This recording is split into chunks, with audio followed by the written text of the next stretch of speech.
Сәлем, құрметті менің көрермендерім. Кіріп келген жаңа 2022 жыл баршамызға құтты болсын дей отырып, өзімнің Асылзат атты мастер-классыма қош келдіңіздер. Бүгінгі мастер-классымыздың видео сабағымызда осындай чехолдар тігеміз. Мынау эко-кожа деген антивандальный дейді еще. Дастархандар тігеміз, бұдан білесіздер, иә? Содан қалған қалдықтарды қыздар мен тастамаймын. Осындай жинап аламын да, осындай әдемі сәнді мына приборларға дейді ғой, мына шанышқы, шай қасықтарға осындай қапша тігемін. Оны қонақтарға шақырған кезіңізде тәрелкелердің қасына қойсаңыздар өте әдемі көрінеді. Бұны қалай тігеміз? Бұл оңай және тез. Менің мастер-классымды соңына дейін көріңіздер, лайк басыңызды және де тіркелуді ұмытпаңыздар.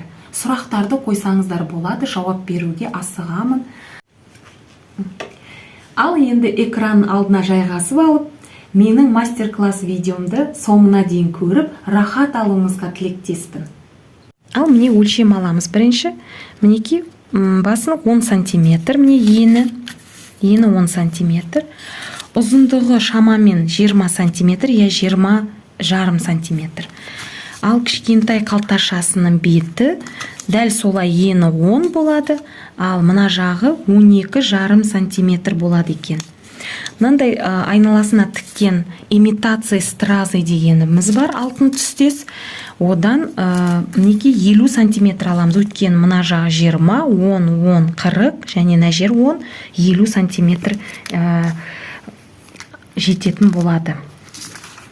Ал кружевамызды, мына Versace деген кружевамыздан қалдық қалған еді, соның үстіңгі жағындағы Versace'ні мен қиып алдым да, осындай әдемі элемент жасадым. Мынандай жаңағы сәндеу элементі болып есептеледі қалташамызға. Бұдан 12 сантиметр алдым шамамен. Ал енді қалай тігілуін көреміз.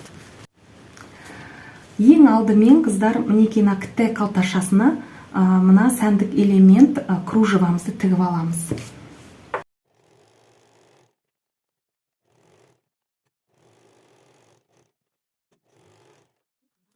Беттестірі мына үлкен қалташасына қойып аламыз да, мына ұзын жерінен тігеміз.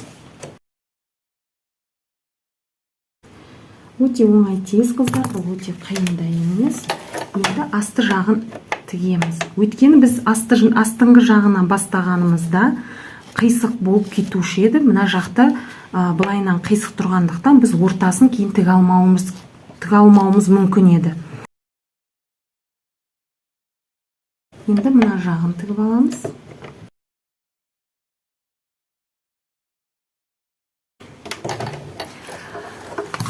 Тігіп жатқанымызда қыздар, міне бағана көрдіңіздер, қалтаны бет тігіп жатқанымызда мына жағын бет ұрып жібереміз. Былай қарап, мына қалтамыз былай қарап кетпеу үшін, тегіс жату үшін. Енді мына стразымызды тігіп бастаймыз. Стразымызды қыздар міне астыңғы бөліктен бастаймыз. Міне ең төменнен.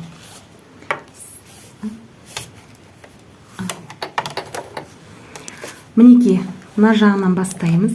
Төменгі жағынан чехолымыздың әдемілеп мына тігістің үстіне қойып аламыз.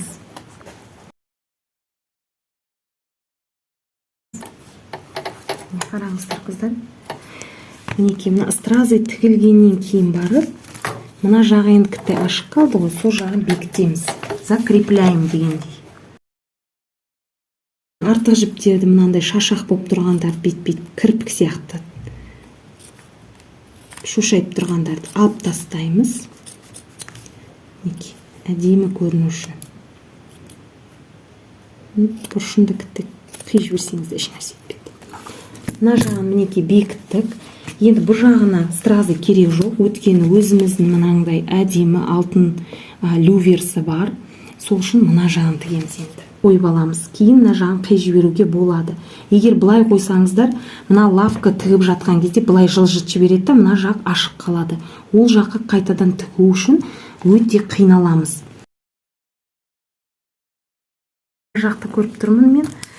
осы жақта мінекей қиып тастаймын. Өзі бұл стразы өте оңай тігуге қыздар. Қолмен де көктеп шықсаңыздар болады. Қыздар мынаны бүйтіп қиып жібереміз де, енді жағдай закреплять етеміз. Мына жағын қосып, мінекей. Енді жаңа көріп тұрғаныңыздай, мына астыңғы қалта сәл артықтау болып кеткен. Сол үшін оны мінекей бүйтіп қиып тастаймыз. Ол ештеңе қылмайды. Енді керемет шықты. Енді мына жағын тігеміз. Міне былай қиып тастаймыз. Дәл мына қалташамызға келген жағынан қиып өтемізді, артық жіптерді алып тастаймыз. Сіздерге шаршамаймын осыны айтудан, артық бола берсін. Өйткені қайтадан сөгітіп тігіп шығу ол қиын нәрсе. Міне осы жерден тоқтасақ болады. Және бұл жерді бүйтіп қиып жібереміз де. Мені артқы жақтарында бітті жіптерін іліп кеткен, артық жіптерін соларын бастарын бит-бит қиып жібереміз.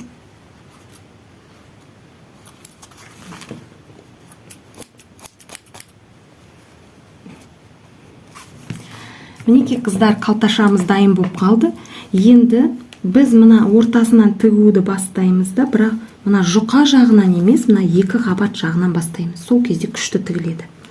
Ал егер жұқа жағынан бастасаңыздар, мінекей былай тігіп келеді да, бұл мындай қисық болып кетуі мүмкін. Я мына жерден тез алып кетуі мүмкін да, мына жаққа келгенде былайынан түсіп кетуі мүмкін. Сол үшін мына жақтан алуды сіздерге кеңес беремін. Ал кеттік.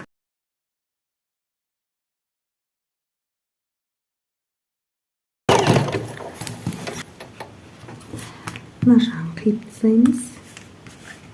Артық жіптерді қиып тастаймыз. Көрсетейін. Мына жағына вилка салып қойсаңыз болады, мен шанышқаңызға. Мына жағыңызға қасықша. Болмаса керісінше былай да болады. Ол сіздің өзіңіздің қалауыңыз бойынша. Енді мынандай қалташамен қонақ күткен келінді мақтамаса маған айтыңыздаршы. Ал қыздар, қош сау болыңыздар. Ендігі мастер-классымда кездескенімше сіздерді асыға күтемін. Менің каналыма тіркеліп, лайк басуды ұмытпаңыздар. Қош сау болыңыздар, бақытты болыңыздар.